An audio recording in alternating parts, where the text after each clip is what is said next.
The alliance with the Chapitos was El Mencho's arrangement. It was based on his personal authority and the specific trust that personal authority provides in arrangements between organizations that cannot enforce contracts through legal means.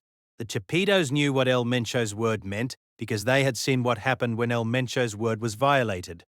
They don't yet know what your word means. This is the specific vulnerability of the transition period.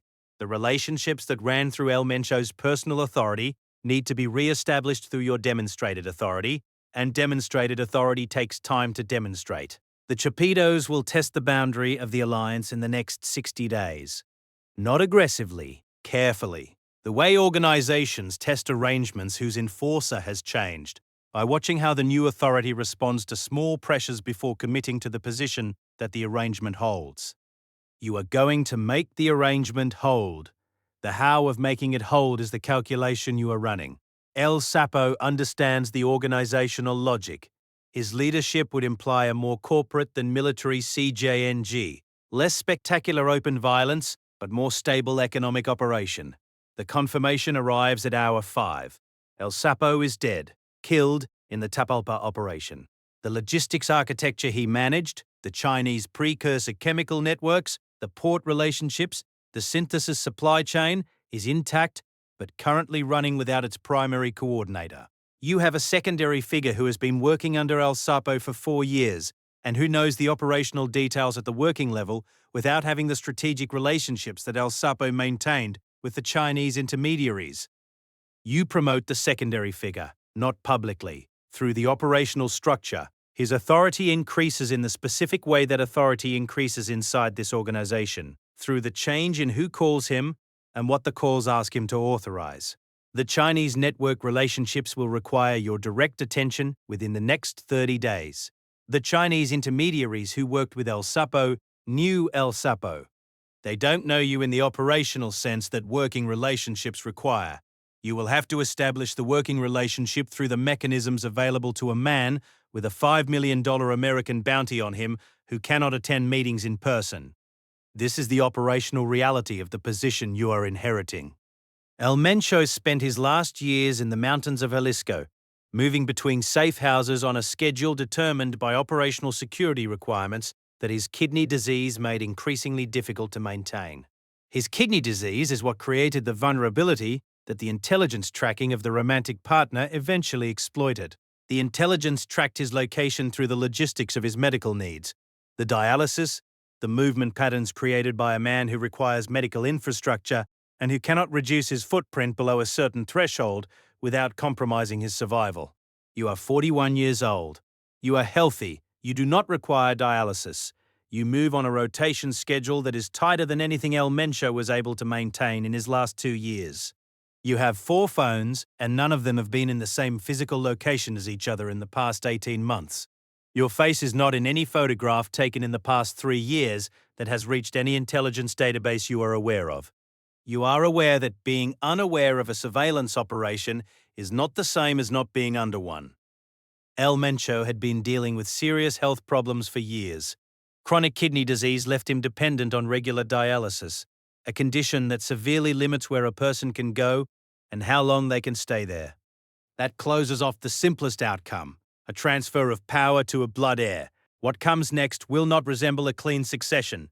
It will be a struggle over who holds the center of gravity inside the organization. You are holding the center of gravity. The holding is not finished. The struggle the analysts are describing is real, and you are inside it, and winning it is not guaranteed by your position or your family connection or your operational history. It is guaranteed only by the specific ongoing demonstration that the decisions you make are decisions the organization can execute and that the execution produces outcomes that serve the organization's survival. Every day that passes in which the roots run and the synthesis continues and the territories hold and the internal discipline maintains is a day in which your authority consolidates. The consolidation is not dramatic. It is not announced. Whether a successor asserts public authority through the symbolic repertoire that a Seguiera himself deployed strategically, videos, social media, corridos, is one of the indicators to watch. You will not use videos or social media or corridos. El Mencho used these instruments in the organization's expansionary phase when establishing territorial presence required public communication of threat capacity. You are not in an expansionary phase. You are in a consolidation phase, and consolidation requires a different communication register, not the public display of violence, but the specific invisible pressure that produces compliance without generating the political heat that public displays produce. The invisible pressure is harder to execute. It is also more durable. Men who comply because of public spectacle stop complying when the spectacle stops. Men who comply because of the specific credible certainty that non-compliance produces a consequence they can't see coming comply consistently because the invisibility of the consequence is itself a more effective deterrent than the visibility. El Mencho understood this in the organization's mature phase. The spectacle was the founding instrument. The invisible pressure was what maintained what the spectacle built. You are inheriting the mature phase and you intend to run it accordingly. El Jardinero.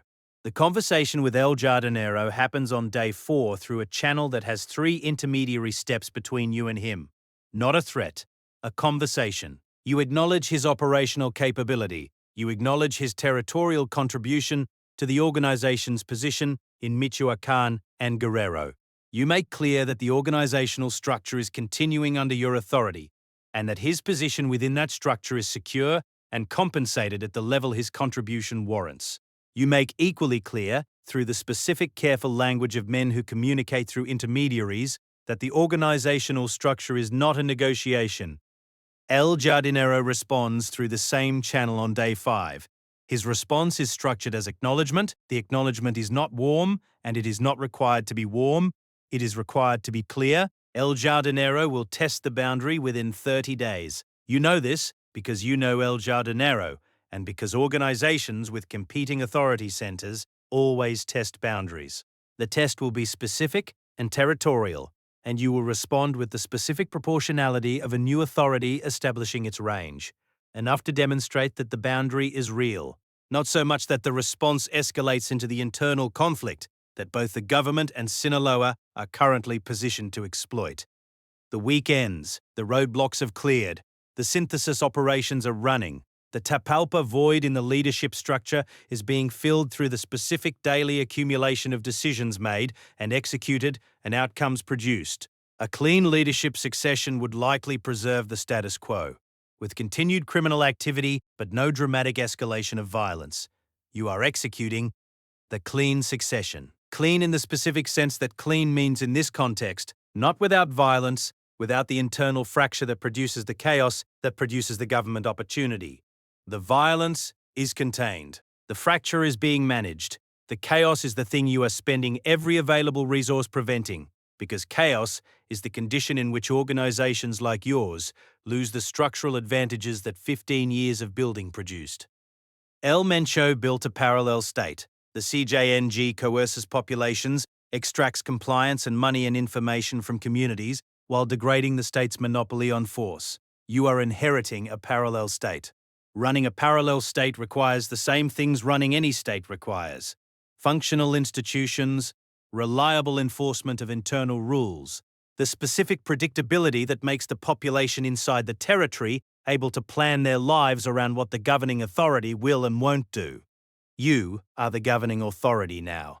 The territory is Jalisco and Michoacán, and Colima and the corridors running north to the border, and the distribution networks inside 32 American states, and the franchise operations in 40 countries, including the cells that have expanded into the Netherlands and Belgium.